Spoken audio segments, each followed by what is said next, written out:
We are now live. Thank you so much, Aaron, for joining on this latest episode of PeterSweden Live at the Viking News Show. I have my special guest today, Steve Franson again. Thank you so much for joining us, Steve. Well, thanks for having me on, Peter. It's always a pleasure.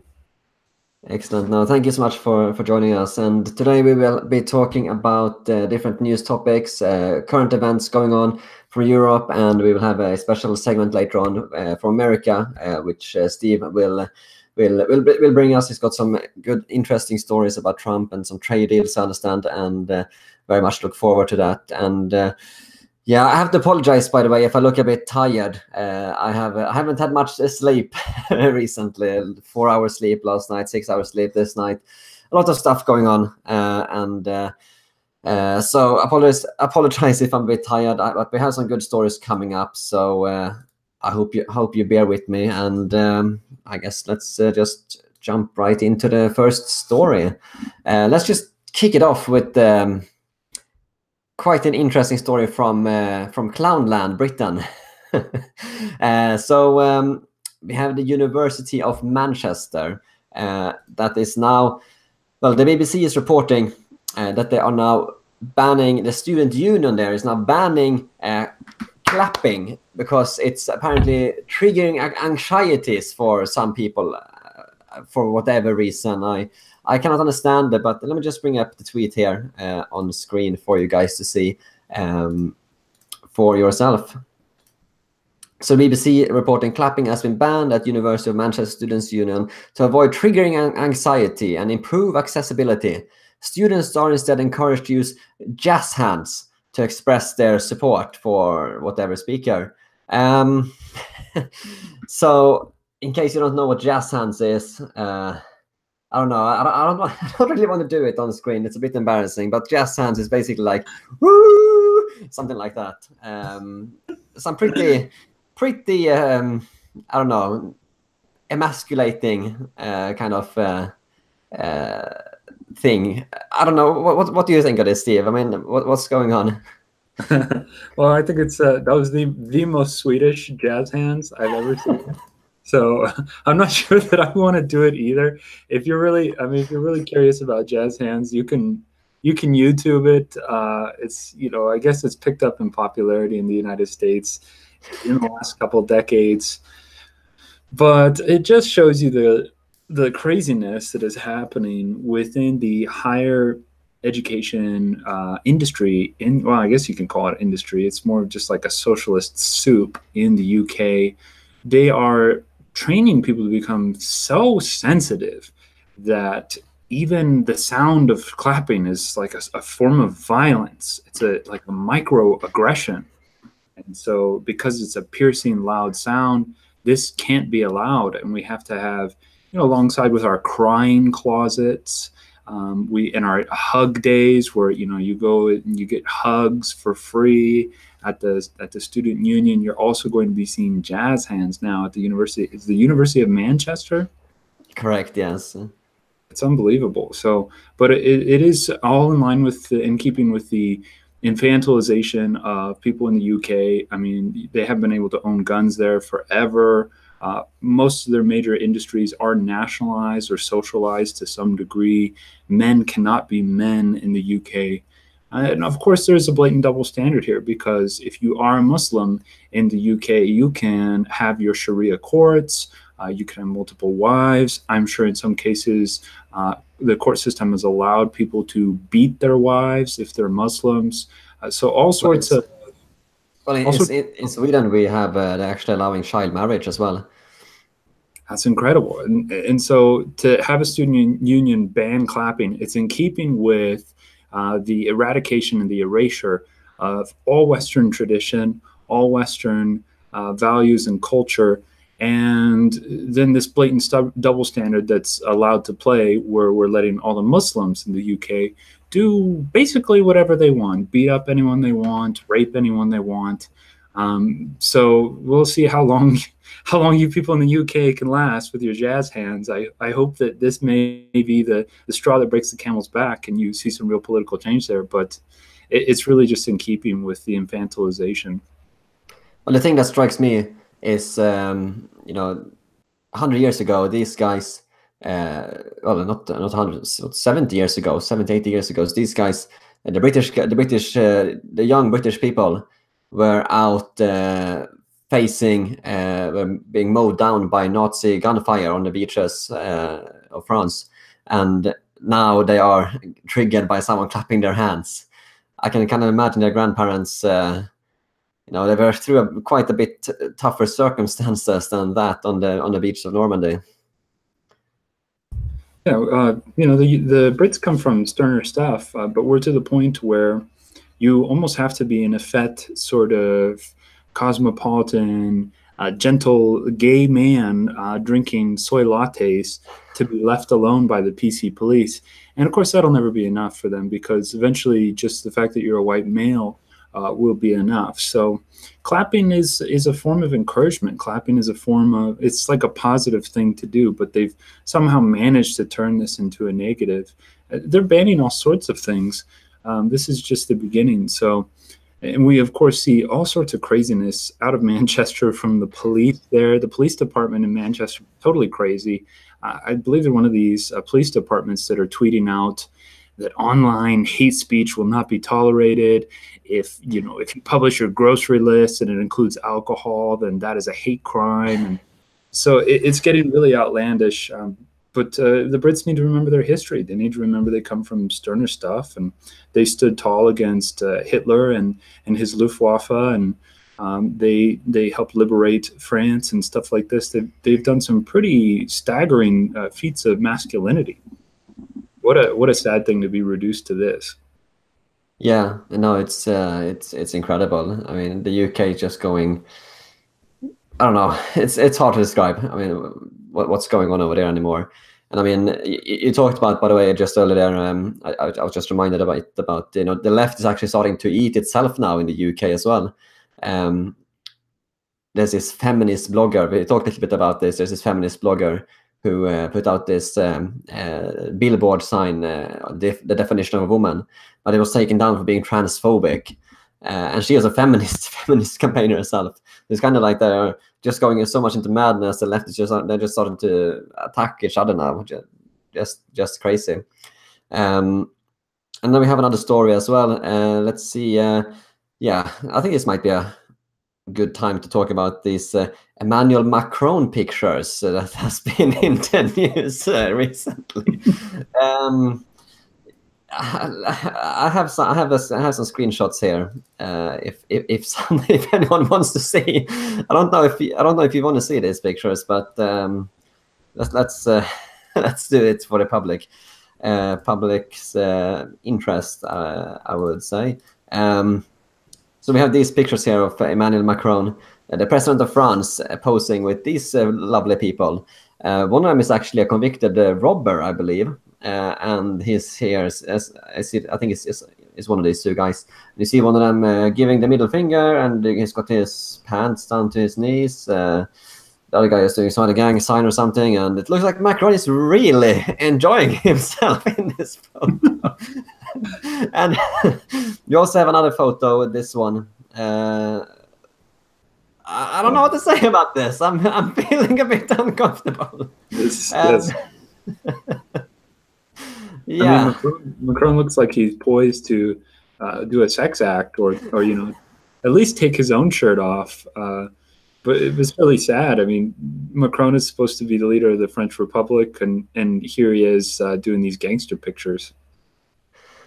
And not only gangster, I kind of feel that we're going to get a lot of memes from from these pictures. To say it that way, it's doesn't feel like a very good thing is happening there. I mean, I wonder what his wife or is it mother, what she has to say about this here. How it was 50, 60, well, she's 60 years old or something.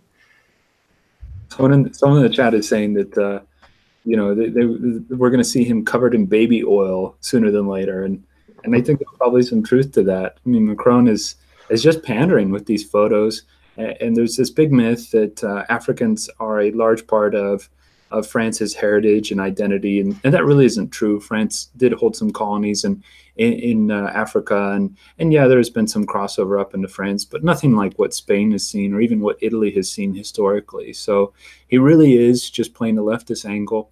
And then I have to laugh at all these sort of National Socialist types, all these oh, white identity is the only thing that matter types that praise Macron as if he is some sort of Jupiterian, aristocratic, newfound ruler for a new era. He's just another clown. He's almost as clownish as Justin Trudeau at this point. He should be so embarrassed of himself, and he really should have some healthy shame about this. And tell these people to put some shirts on at the very least. So it's not a or pull their pants up. Yeah, Immediately the president of France, and they have the pants halfway down to the knees. I mean, literally, almost literally. Yeah, it's pathetic, and it's just pandering. It's blatant pandering, and it makes Macron look really weak. These men are larger than him.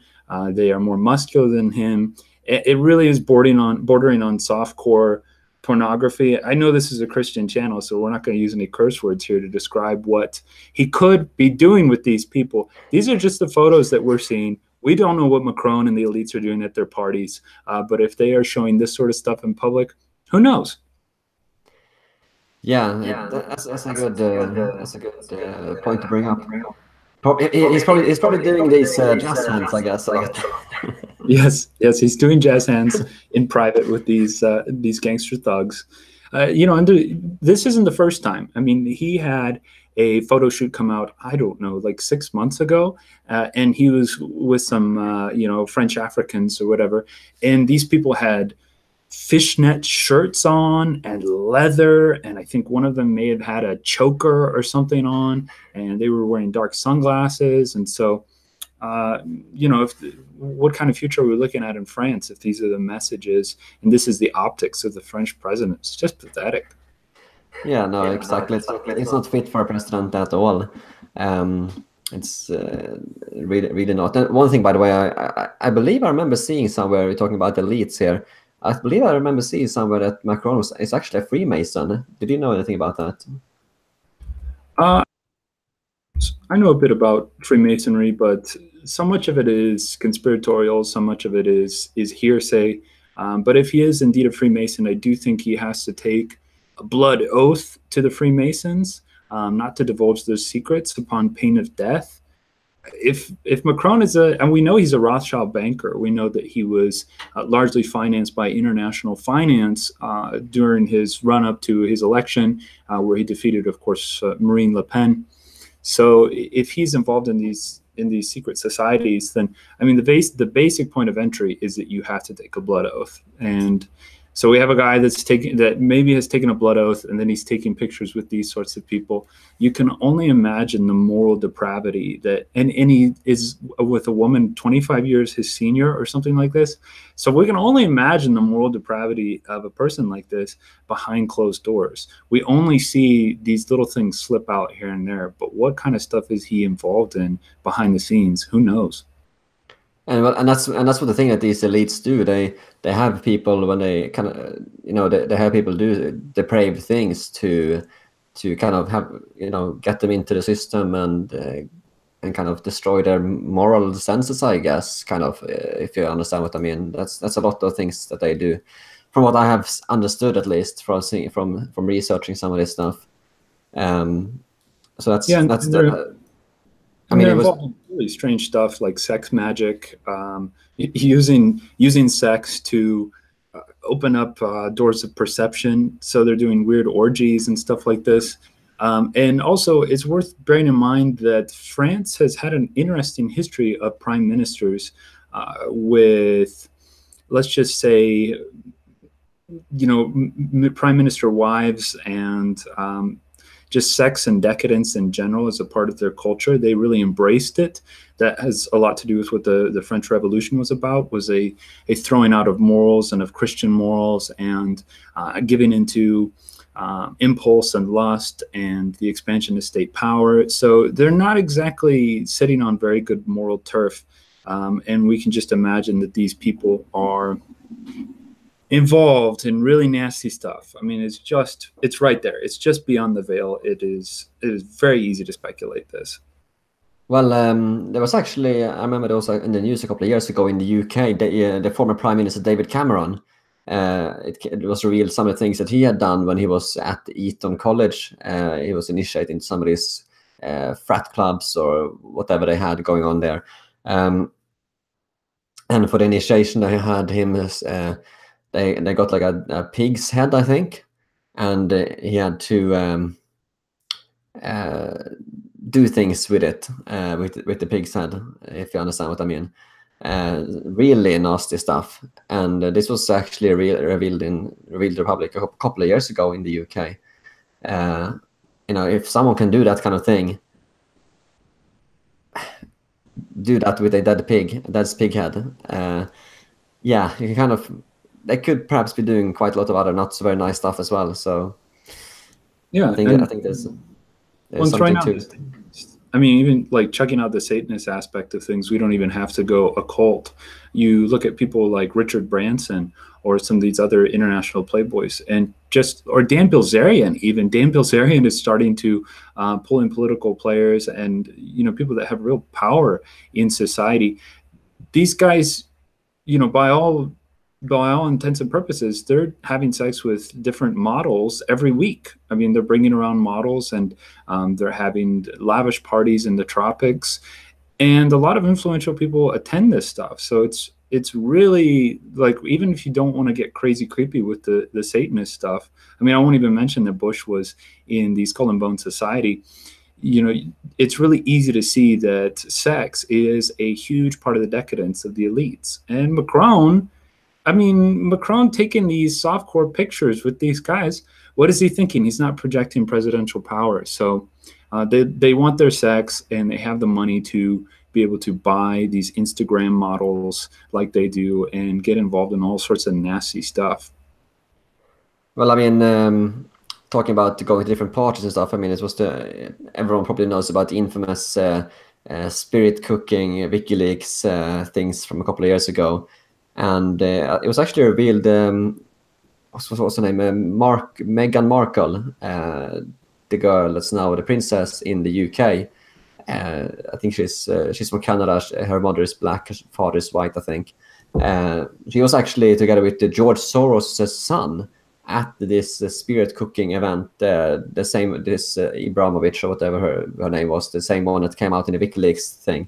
She was actually at one of her events. Together with George Soros as a son. So, I mean, sketchy stuff going on.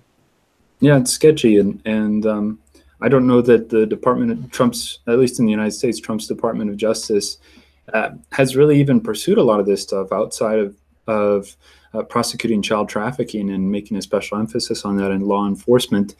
You just have to imagine, the way these hierarchies work is obviously someone like Hillary Clinton, who's having, as we've seen from the WikiLeaks emails, having someone like Huma Abedin arranging meetings with Marina Abramovich, the spirit cooking lady.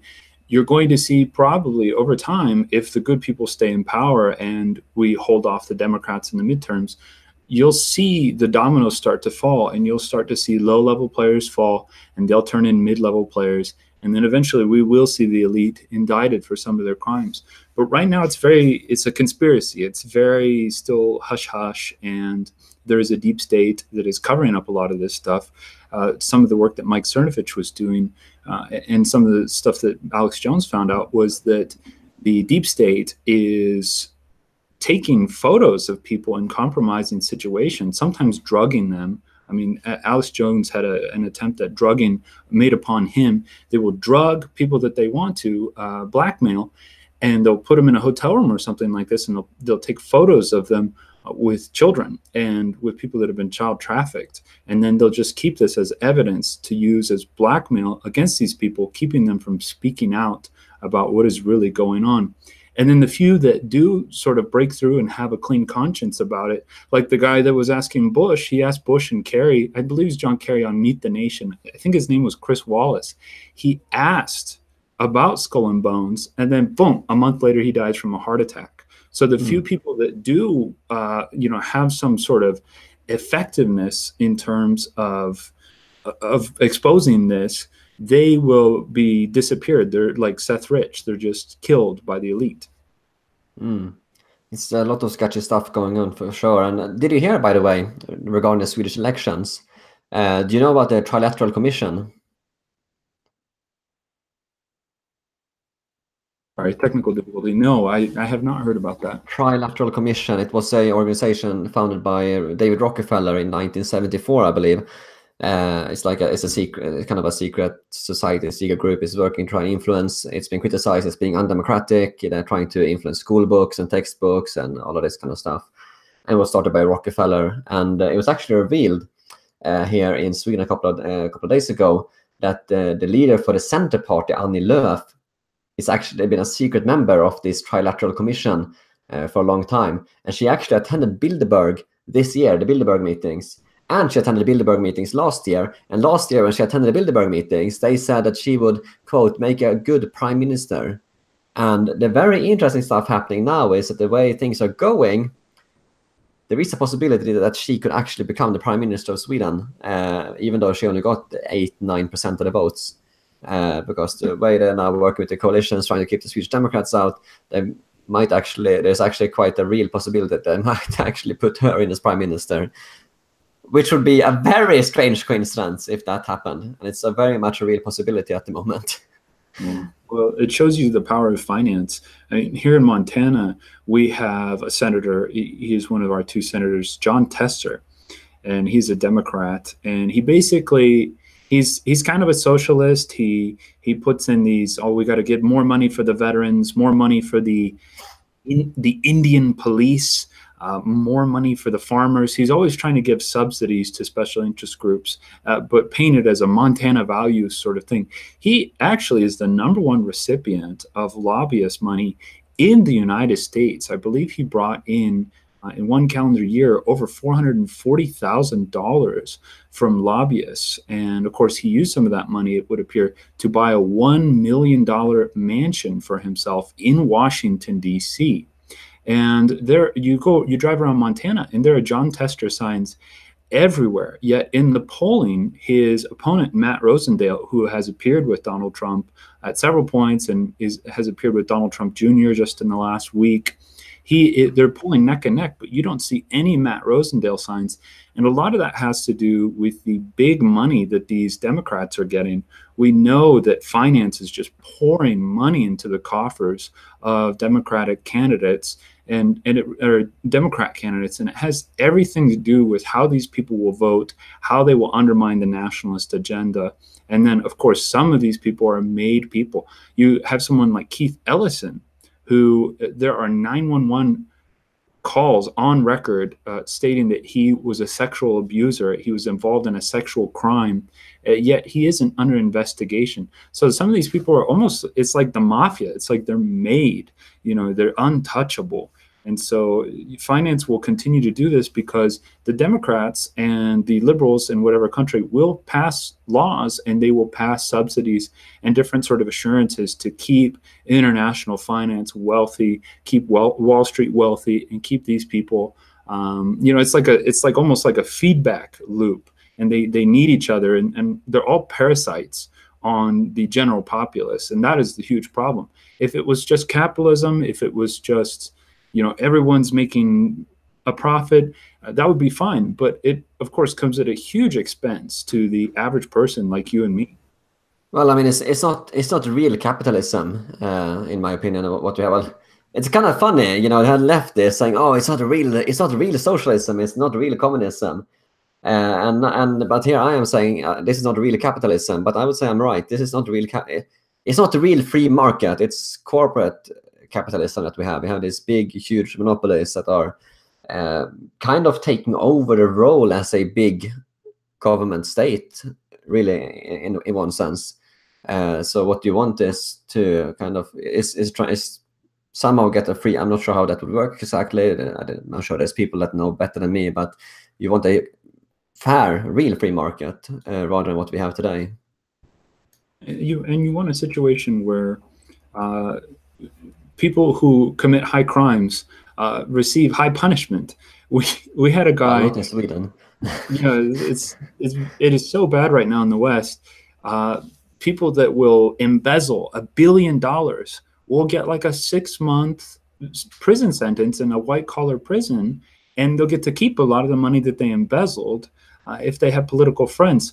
But then you have like a black person in California steals a slice of pizza because it's their third offense. They automatically go to prison for 25 years. And there are many such cases like this. So we don't have a very level playing field in terms of the justice system.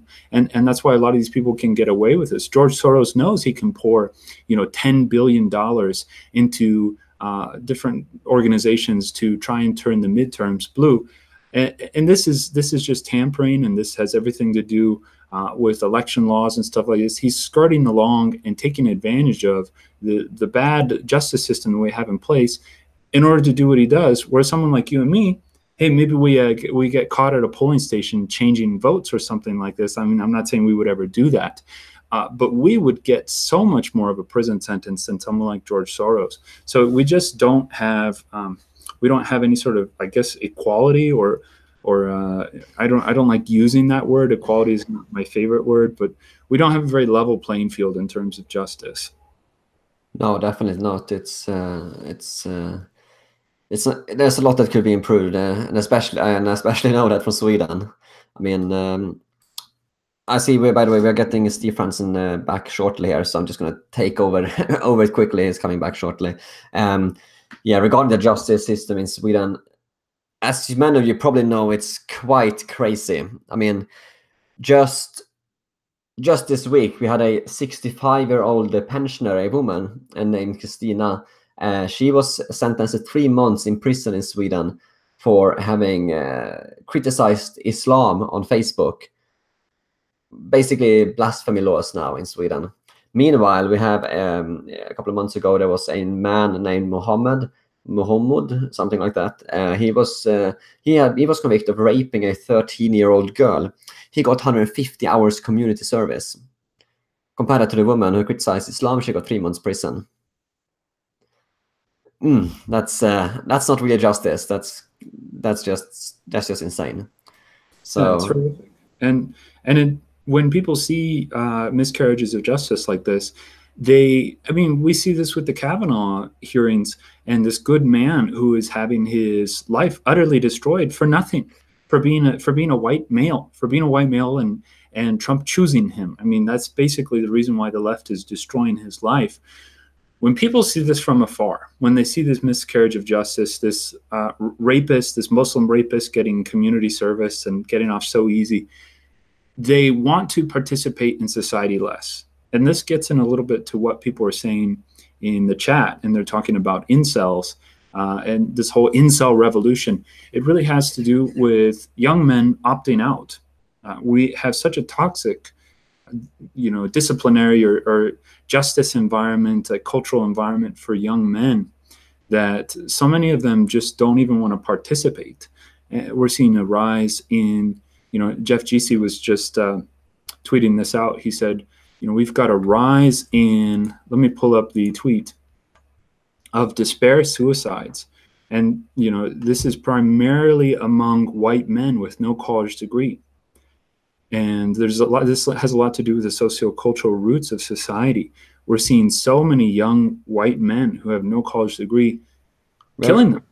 Where are the feminists in all this? Because young white males are the ones that are doing the most suicides, and the feminists seem to be completely ignoring this issue. Yes, exactly. And it is because that if they were to focus on this issue, it would undermine their globalist agenda. It would, some sort of focus on your own countrymen, on your own people, on people in your own in-group. What a horrible thing. Yeah, it's a horrible thing. And so the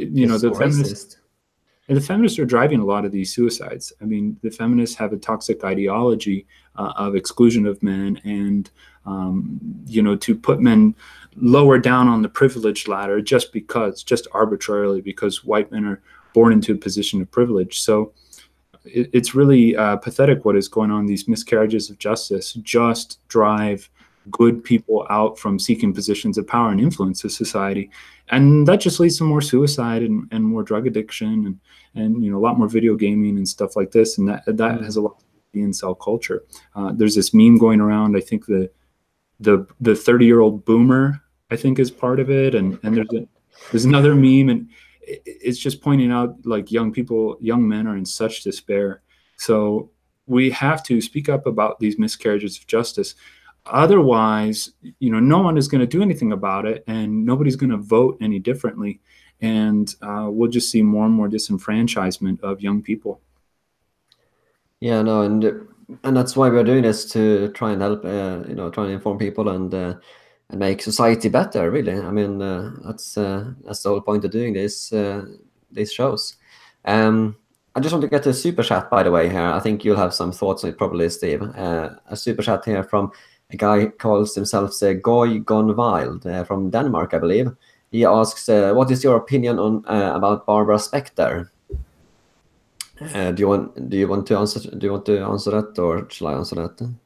Oh, sure. I mean, I'll just answer briefly. I mean, Barbara Specter got caught with her hand in the cookie jar. She made some statements on video that are now famous. I mean, her comments have been seen hundreds of millions of times around the world, particularly by nationalist types. She is basically caught on video saying quite openly and quite sincerely or earnestly that Europe is no longer going to be an ethnically European place, that Jews are going to have some administrative role in this changeover to a more globalist society, a more multicultural society, and people are just going to have to get used to it. That's a very rough paraphrase of what she said, but she's just one of the few. She's had her hand caught in the cookie jar. I mean, there are just so many other people doing so many other things. I mean, we see from a lot of the work that James, oh my gosh, what's his name?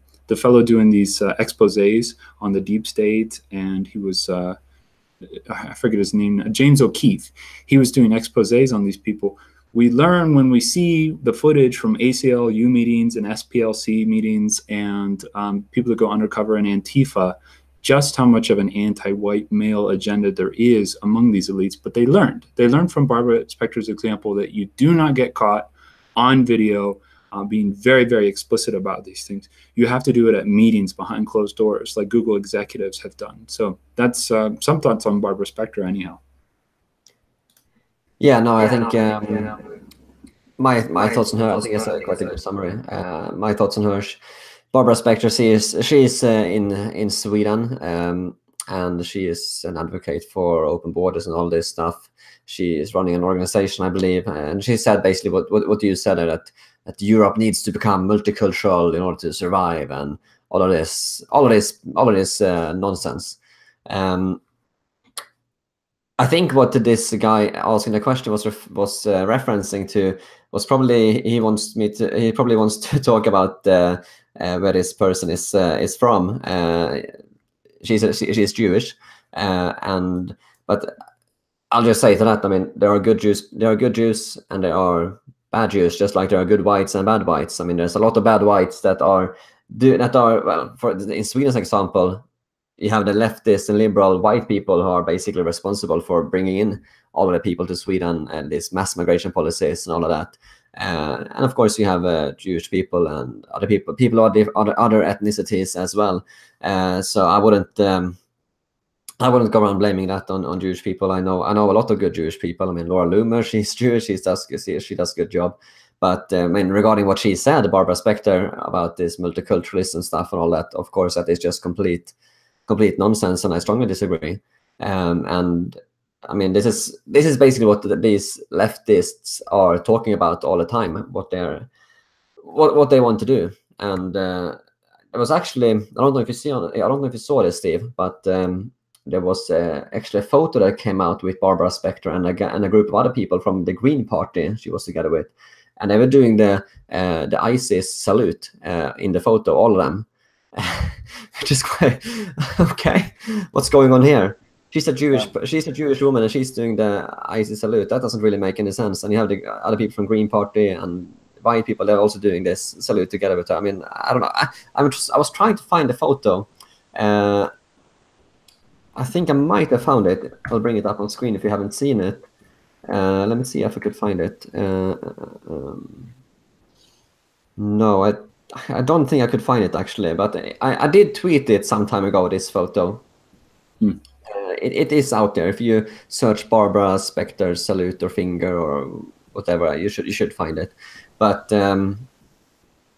yeah, it's really quite interesting, because she basically said the left's plan, what they basically are planning, what they basically are thinking, and it gave a unique insight into what they're thinking, I think. And yeah, I don't know.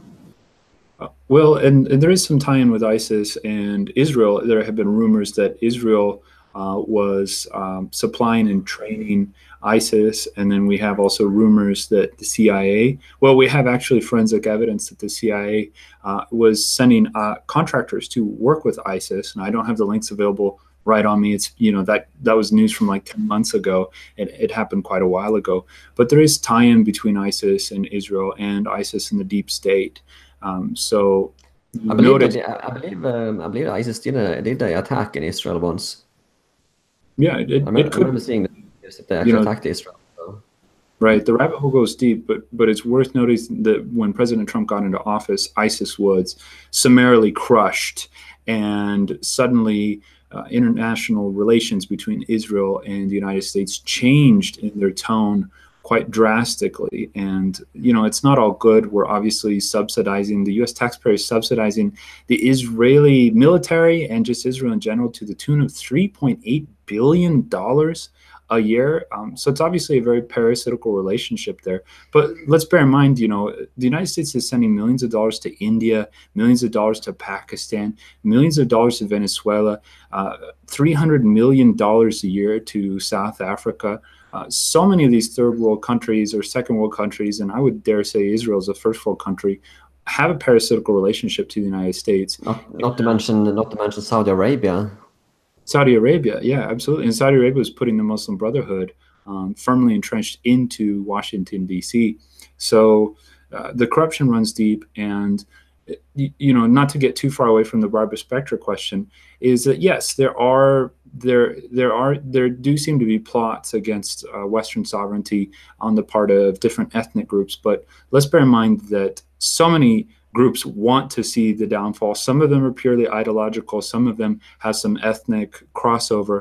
But none of these plots are, you know, sort of exclusively across the board of a demographic. There are always outliers, and there are always people that are exceptions, and there are always factions within different demographics fighting for truth and justice.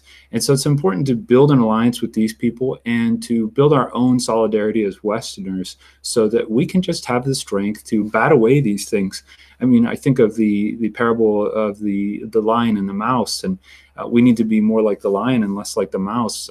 We need to be less operating clandestinely and more transparently and with a lot of strength. And I think Trump brings that aspect back to our trade agreements and our foreign policy. Yeah, no, I think I'll just finish by quickly. I think I see the chat is talking about Jews a lot. I'll just finish my thoughts about that just real quick, so people have that on the record. I think there are very good Jewish people, and there are, of course, bad Jewish people. There you have the leftists, you have the right wingers, and not so many in between, it seems. You either have very good people or not so good people when it comes. So I don't have anything against Jews at all. I in fact like them a lot. My best friend is actually Jewish, so I don't have anything against Jews at all. I think maybe we should move on to the next story. What do you think, Steve? Yeah, let's go for it. All right. Maybe do you want to do your American stuff that you wanted to talk about, perhaps? Maybe a good time. Sure. Well, I think one of the biggest news stories to come out of the United States just happened over the weekend. And, you know, here we're on a Monday. It happened a Saturday night, so it's a little bit old news. But some of you may have not heard that Kanye West was plugged in as a last-minute replacement for Ariana Grande. I think some people want to call her Ariana Grande, but she is not very sympathetic to her American citizenship. She doesn't really like white Americans all that much. So we'll call her Grande. Which country is she from? Which ethnicity is she from? I think she was born in the United States, but let's just say she's not really an American. So we're gonna stick with her last name of Grande. We're gonna stick with the Spanish pronunciation. But Kanye West came on to. Was that? It looks Hispanic to me. Yes, she's very Hispanic, maybe Puerto Rican or something like this. Who knows? But she's a communist. So Kanye West goes on SNL, and he's supposed to do his final song, and that's that.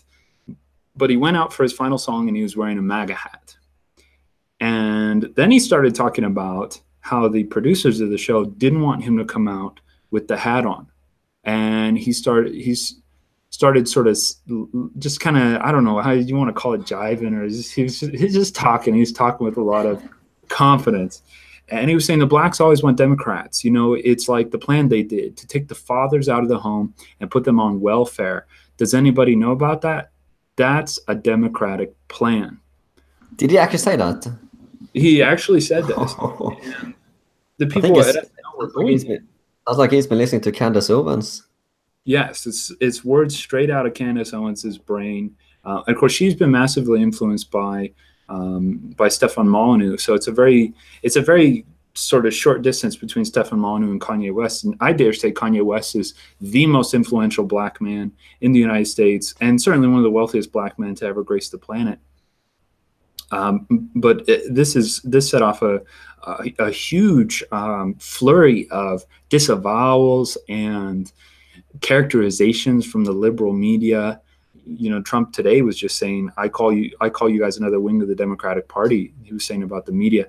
So the media was not happy with Kanye. The media does not want Kanye leaving the Democratic plantation. And Trump responded. Trump thought this was great, what Kanye did. I mean, he just went off script. He said his own thoughts. That's Kanye. Everyone knows that's Kanye. If you bring Kanye on, you have to expect that. But Trump responded. He said he really liked it. He said that Kanye is leading the charge. And he also said that SNL is no longer funny and it has no talent or charm. So he was getting in a dig at SNL. SNL's been a huge propaganda arm for the leftists for, I would say 25 years now. They've been really partisan and really for the leftists. So I don't know what they were thinking bringing on Kanye, other than Kanye brings the views no matter where he goes. So Kanye did a really great thing for MAGA over the weekend. He also posted a picture of himself wearing a MAGA hat on Instagram in a private jet. And if you know anything about glamour, if you know anything about persuasion, it's very persuasive for a guy like that to be pictured in a private jet, also presenting this message of make America great again. People really like Kanye West. We're entering an era where it's really not so much about facts anymore, as we're seeing with the Brett Kavanaugh case, where it's more about how people make us feel. And so Kanye West is making us feel really good, and then he's also delivering this MAGA message. And this was huge news over the weekend. I mean, it really, held the internet in its grips for about 8 or 10 hours, which is quite remarkable, the power that Kanye West has. And one last thing I'll say is that people want to characterize Kim Kardashian as not wanting anything to do with this. But she apparently was standing behind the scenes as Kanye was delivering his monologue. And she seemed to be pretty pleased with what he was doing. So I think we're starting to see some more solidarity between the two politically, and that, you can be against it all you want. You can think it's unfair or fair or whatever, but Kanye West and Kim Kardashian have huge influence, and they really, really are setting a new tone. And of course, Kanye West is going to run for president in 2020. So that's massive news. It really shook the internet for a while, and I thought it was worth mentioning on the show. Well, it's I think if I talk more about this stuff, they can have huge potential to really affect the culture a lot. If they start talking more about right-wing stuff and MAGA stuff and things like that, it can be really huge, I think. And it's probably very good for Republicans as well, because he's going to get a lot more black people voting Republican, I would guess. Yeah, and hip-hop has a huge grip on the culture. But I think he was saying, or someone was saying, that 90% of rappers are Democrats. So for Kanye West, who's kind of the leader of all the rappers, he's been the most consistently talented and the most consistently involved in the projects of others over the last 20 years almost. For him to be setting this tone, may bring a lot of rappers over to him, and rappers have been elevated to huge cultural status. And they've also, because of their minority status, been allowed to have a lot more masculinity than white men in the United States. So they have influence not only with the blacks, but they also have influence with a lot of young white men. So Kanye is on fire right now. Mm. And you also had something you want to talk about regarding the NAFTA deals as well, I thought. I just want to go before that. We have a super chat here from Thankful Winner. Says, nice shirt, Peter. Looks great. Be strong. Thank you so much for the message, and thank you so much for the super chat. I don't know your name. Your username is Thankful Winner, but thank you so much for the super chat. I really appreciate it. And again, all super chats will be read live on air if you have any questions or comments that you want to promote. And it also helps to keep this show running as well. So it's highly appreciated. And also remember to smash that like button as well if you're watching this. It helps the video gets more views, and that will be a very good thing. Yeah, you had something you want to talk about regarding the NAFTA stuff, I believe. I don't know much about that. Was there anything that happened there? Well, NAFTA is I forget the name. It's the North American Free Trade Agreement. And it was drafted, I believe, by Bush Sr. and signed into law, or signed into whatever the hell you want to call it, by Bill Clinton.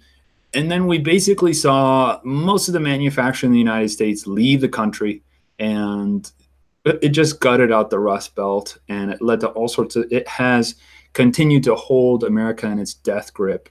Up until now, Trump has renegotiated on some key terms, but just some basic facts about NAFTA. Trump calls it the worst trade deal in history, and I'm inclined to agree with him. It really gave away America's sovereignty. All sorts of people have written about this. Respectable people like Pat Buchanan have dedicated entire chapters in books to this huge problem. And NAFTA led to a $2 trillion trade deficit over time, which is astonishing. If you think about the Trump economy and how much wealth has come back in the United States, it's been apparently $10 trillion. So, for as massive as that has been, $2 trillion trade deficit is disastrous. And then 4.1 million manufacturing jobs were lost, and 25% of all jobs in the automotive industry were lost in the United States. I dare say it was more. And where those jobs went, they went to Mexico and they went to China. China benefited massively from NAFTA, but so did Mexico.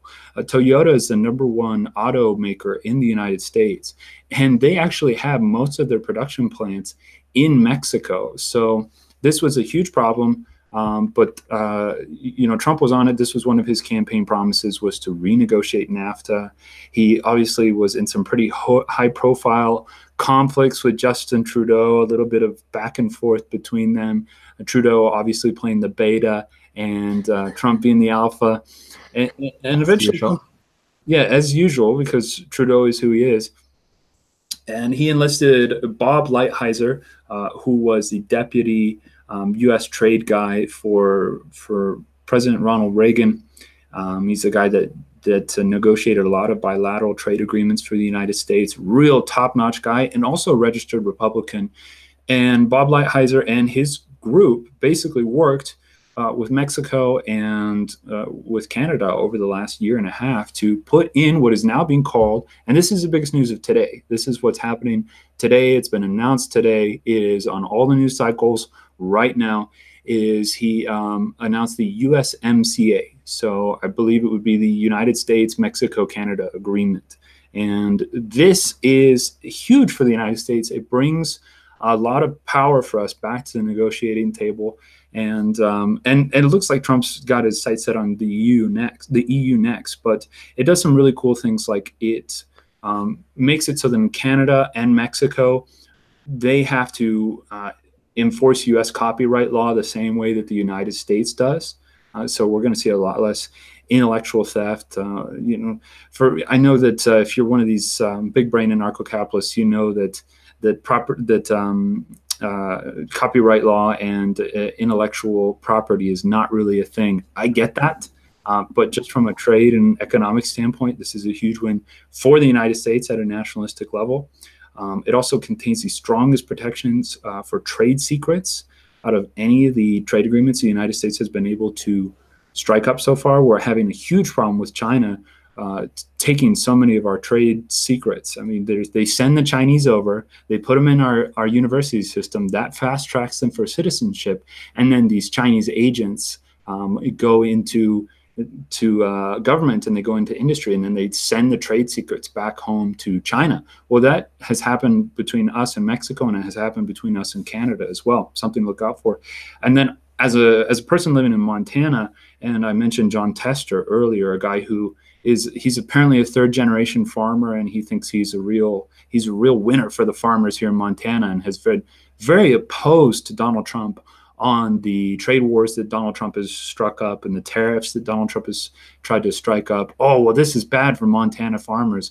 Knock, knock. Hello, John Tester. Hello, American dairy and poultry farmers. They now have total access to Canadian markets when they didn't have them before. So Canada did have very high barriers to their dairy and poultry markets there. But now our producers, and this, a lot of people in Montana do dairy, and some people do poultry here.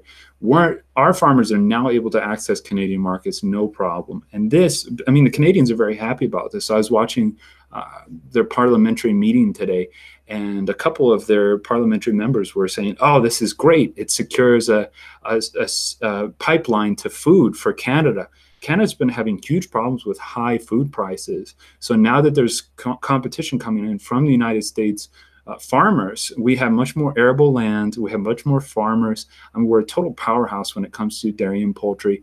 We're going to be able to give that to Canada. We're going to be able to bid competitively with them because the Canadian government has lowered those barriers. That's probably the biggest win in my mind for this United States-Mexico-Canada agreement. So this is huge. It changes a lot of the landscape. And I don't want to go without mentioning that also there are a lot of assurances for U.S. automakers. And it also allows for Mexicans to unionize and stuff like this so they can raise their wages, which will make U.S. auto manufacturing more competitive once again. So that I get that that's probably like the biggest footprint economically, but just as a person living in Montana, I did want to mention, this dairy and poultry thing is huge. It's huge. So, Trump gets to carry this in the midterms, and anybody that's fighting for Trump gets to say, look, we got NAFTA renegotiated. We're going to have a new trade deal. I cannot tell you how much American sovereignty was lost because of NAFTA and all these like international bodies within NAFTA that can regulate trade disputes and stuff like this. We gave away so much of our national identity because of NAFTA, and now it's coming back. And the last thing I'll say with this trade agreement is that high quality jobs will start to come back to the United States. A lot of the economic growth that we've seen through the first 2 years of the Trump economy has been still in these sectors that sort of did okay under Obama. But now that we're getting manufacturing coming back, and now that we're getting a lot of new markets for some of our dairy and poultry people, we're going to see wages rise. So long as we can control our immigration a bit, and we're going to see a complexity in the quality of jobs come back to the United States that we really haven't seen for a long time. Some longer-term economic assurances for people. So this was a huge win for the Trump administration. This is going to be very good for the upcoming midterms then, I guess. With Americans seeing the economy is doing better and getting more jobs and all of this good stuff. So good timing then, I suppose. Probably deliberate timing as well from President Trump in doing this right now. Thank you so much for those reports there, Steve. As always, bringing you the best stuff from America. Let's get over a few more stuff from Europe before we finish up the stream. We also have some good chat here as well. We're going to bring up. I'm just going to go to a story from Europe. We have let's see. We have let's go for this one. Most of you probably heard of the clothing company H&M, Swedish clothing company, one of the biggest in the world. I'm just going to bring up on the screen here for you. Just one moment. There we go. So the CEO of H&M, Hennes & Mauritz, calls 1.1 million Swedes who voted for the Swedish Democrats for xenophobes, kind of reminding of the deplorable thing that happened in America a couple of years ago. And you have this CEO here. He doesn't. It doesn't look like the this is kind of what your typical elite Swedish guy looks like. This guy's like the elite of the elite. And remember, he's white. So if there's anyone out there who is thinking some thoughts, well, this guy's white. He's the elite of the elite in Sweden. This guy has incredible power and control in Sweden. So much so that these big companies like H&M that he runs, they actually get special tax deals and everything, while the rest of the Swedish people are living with like super high taxes. So this is the elite of the elite in Sweden, and he's calling all the guys who voted for Swedish Democrats for xenophobes and racists and all of this nonsense that doesn't really work anymore. I mean, the Swedish Democrats did really well compared to the previous election. Maybe not as good as some would have hoped, but there's also been talk about potential 900 reports of election fraud and so on. So, and it's actually also talking about this, a new poll that came out I think it was today or a couple of days ago. 7% of Swedish voters regret their vote. A CIFO study has shown, and a quarter of these would actually have gone for the Swedish Democrats instead now. So if there was a new election happening, which could happen, the Swedish Democrats would do much better than this last election. But anyway, you have this guy for this huge company coming out calling ordinary Swedes for racists just because they voted for the wrong party that wanted less migration into Sweden. You know, we're actually getting the first gated community ever in Sweden now, in the city of Gnosjö. We got your first gated community. I mean, it's really nice for the people that can afford it, like him, like this CEO guy. You know, they're just buying these gated communities and private security and all this nice good stuff. What about the rest of the people that voted for change? Well, they're just racists. I don't care about them. No. This is exactly the kind of sentiment that is fueling right-wing politics and populism in Europe. Don't you think, Steve? Yeah, and it's a total disregard for, I mean, he's calling all these people xenophobes. It's a total disregard for the will of the people. And we have a thing called self-determination in the West. And we tried to spread it to the rest of the world. I don't think it's gone so well for us, particularly in the way we've gone about it. But this guy is very typical elite, totally out of touch. He's been shielded by money. And yes, these people can afford it. They can afford their gated communities. They can afford to have bug out compounds. I mean, Mark Zuckerberg owns tens of thousands of acres on the South Island of New Zealand. So these people can do this. They can come and they can. Didn't Zuckerberg want to build a wall around his house as well? At one point, I think he was. He bought up all the properties around his property. So, and Katy Perry building a wall, has a house, with a big wall around her place. She's calling for all sorts of globalism. So all the elites are building walls like crazy. They're building walls. So apparently walls work. And, we should look at their actions versus what they say. And I think then we'll find, more of a ticket to the upper classes. We'll find more of a way to create wealth in society. So these people are propagandists. This guy is using his platform irresponsibly. And I think it will turn against him really badly. Yeah, no, and we are seeing that more and more in Europe. Right-wing parties, people are sick and tired of this elitist stuff very much. What do you think? Should we head into one last story before we finish up? And also have a super chat I want to go to. I'll take the super chat last, and we'll take one more story. Is that okay for you, Steve?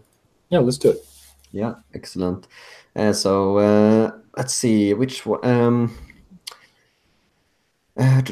Yeah, let's go for this. We have a story here from France about radical extremist vegans that are doing attacks against butchers and farmers. The attack of the radical vegan. So we have radical vegans strike fear into the heart of French butchers. They are vandalizing butcher stores. So there was actually an attack here recently in the town of Saint Arnaud I have no idea how to pronounce that in French. Saint Arnaud and Juvelins. I have no idea. I don't know. I probably completely butchered that. Pun intended.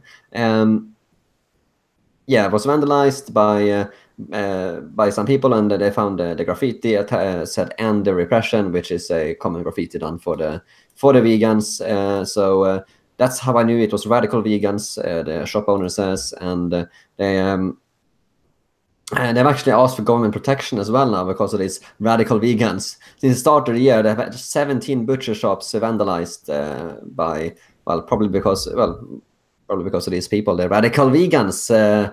So is this a new form of attack we are seeing here from vegans?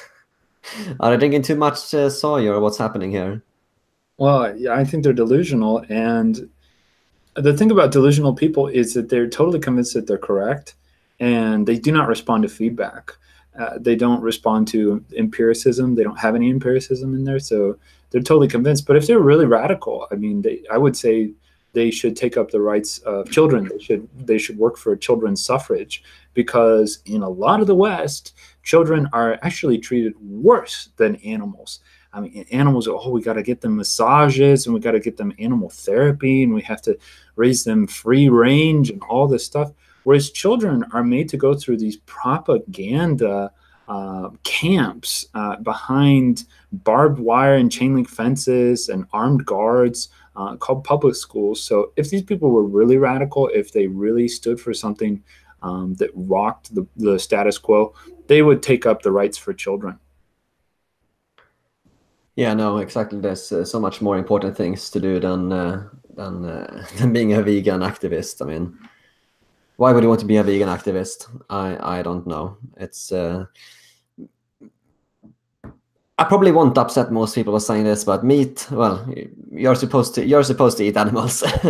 Probably triggered a lot of vegans there right now, but I don't care. Yeah, meat is good for you, and you don't have to supplement with all this stuff. You don't have to, supplement after supplement to get everything in. I mean, you just eat some meat and you make sure it has some fat, and you're mostly good to go. That's how we developed, and I think that's how we should run things. It's just people confuse, like, all these radical vegans and all these people that are just vegans in general. They confuse state intervention in the food industry with somehow, like, this is how capitalism works, and this is like, oh well, all these subsidized hog farms that put millions of gallons of wastewater into natural environments, oh well, that's just capitalism. And that's, they can't ever see the state in the equation. They can't ever realize that, if the state was pulled out of the situation, yeah, we'd probably eat a little bit less meat, there'd be less dairy and meat subsidies, but the quality of the treatment for the animals and the effect on the environment would be much higher. So they're socialists, and they can't be empirical about where there is statism and where there isn't statist intervention in the markets.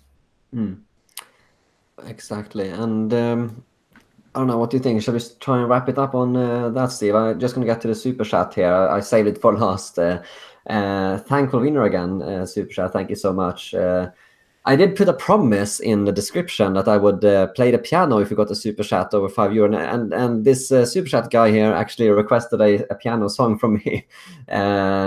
I don't know if you want to. I don't know if you want to leave. You don't want to get your ears plagued by my. Hopefully not. But I did make a promise in the super chat and the description, so I feel obliged to play a piano here. Then just for this, if you don't mind, Steve. Go for it, Peter. All right. And he also asks, by the way, it actually says comments more. He wants me to play the Battle in the Republic. He wants me to play, and it actually also asks, do you need financial support, or are you rich? Well, thank you so much for the question. Well, I'm definitely not rich. Let's put it that way. I rely on the fans to keep going. As you might know, I was doxxed by the far left last year, and I was banned by PayPal. That hasn't really made life very easy. So if anyone wants to support my work here in the Super Chat or Patreon, please be my guest. It's highly appreciated. So yeah, thank you so much for super chat, and let's finish on this on a piece of piano, and then I'll let you say the final words. That sounds good. Yeah, all right. It's just gonna take a minute, not too long. Let me see.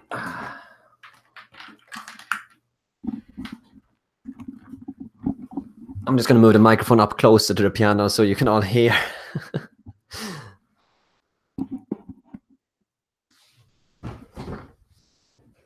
Maybe you can critique my piano while I play, Steve. I saw you got the piano in the background as well yourself. I do. All right, let's get the settings right.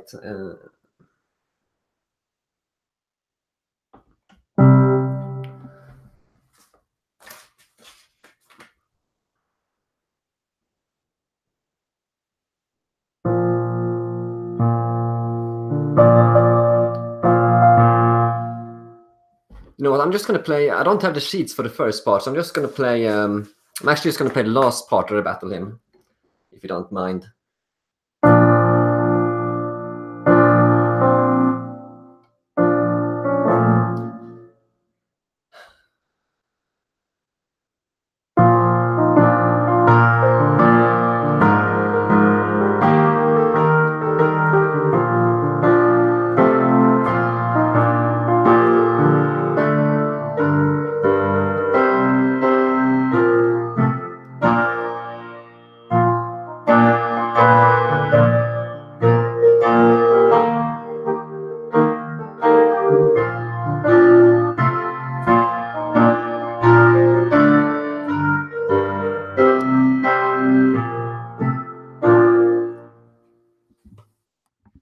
That was probably the most horrible rendition of the battle hymn ever heard.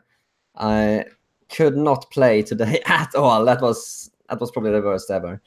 So I apologize for that if I played your ears, guys. That was actually really bad. Hey, you gave it a go though. You play better than I do, so congratulations. Well, I usually do play better. I don't know. I'm just super tired. My mind just went blank. I don't know why. But I usually play it better. But that was just absolutely terrible. I can give it another try if you want. See if we can see if I got my mind back. Do you mind? Do you have time? Oh, I don't have time. I'm afraid I have to go. Okay. Yeah, we'll finish on that then. But yeah, that was absolutely horrible. All right. So thank you so much for joining in the stream, everyone. And I really appreciate all tuning in, and especially for Steve for joining and helping us out today with the stories, and especially the stories from America. Make sure to subscribe to my channel if you haven't done so, and make sure you follow Steve as well on his Twitter. I'm just going to put the link in the chat right now as well. I'll also leave the link in the description below after the stream is finished. He does a lot of very good work, so make sure you go follow my guest Steve on Twitter, and his YouTube as well. I believe he's got a YouTube channel as well, so make sure you go follow him. And well, I'll leave the last words for you, Steve. Well, thanks everyone again, and be sure you do support Peter. This is a sacrifice. It is a lot of work to try to undermine the establishment and try to bring freedom to the world. It is sometimes a very thankless job, and if you are consuming this content for free, please do consider donating. It makes our lives easier. It allows us to do what we do. Let's just say there's not a lot of establishment money. There's not a George Soros money for people like us with the things we're saying. In fact, there's none of it. And so we really do rely on people like you. Thank you so much. And also make sure you support Steve as well, because he does great work too. So, yeah, thank you so much. And yeah, I think we'll wrap it up there. Thank you so much for joining, everyone. And again, this is a we'll be doing this live streams regularly. We don't.